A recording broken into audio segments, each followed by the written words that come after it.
I've been defamed and slandered by a globalist media who have attacked me. And I've looked at this. I believe we in Britain live in a totalitarian state, and the media are just a weapon of the state. The judiciary is another weapon of the state.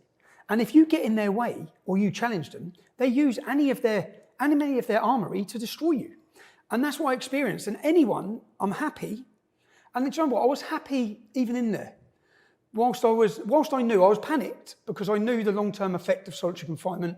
I remember last time I was in prison. I remember the problems I had when I was released. So constantly I was concerned for that. A consulting psychologist examined you in prison and wrote a lengthy report that was shown to the court that suggested being in solitary confinement for 7 months was having a grave impact on your mental health.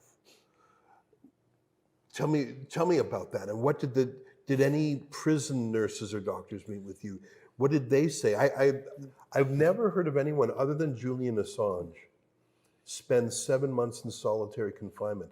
Typically, as you mentioned, it's a short-term punishment for someone who engages in misconduct. It's 2 weeks, 14 days. It's called the Mandela Rule. You're only allowed to do 14 days. I think it's unprecedented in the UK. I don't want to say that with certainty, but certainly no other journalist has ever been sentenced to contempt of court in this manner. No other journalist has been prosecuted in nearly a century. You mentioned some of the guards, but were there nurses or doctors in prison who saw you? So in the first week I sat down, and I've got all the paperwork for this as well. So remember, I always bring the receipts as well. I like to bring the receipts on lots of issues. I've got lots of receipts.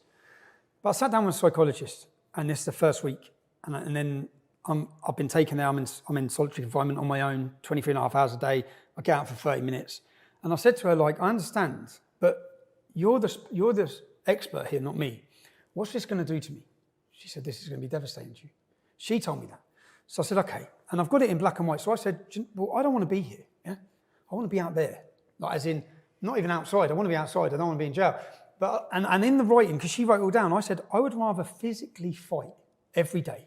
Yeah? So put me out there. I'm not asking you to separate me. So you're saying in the general population? Put me in the general population. So I want to clarify this, because I've been told this several times by journalists, well-meaning journalists who I think are misinformed. They claim that you requested to be put in solitary, and I don't think that's true. What's the truth? I've got the paperwork, Israel.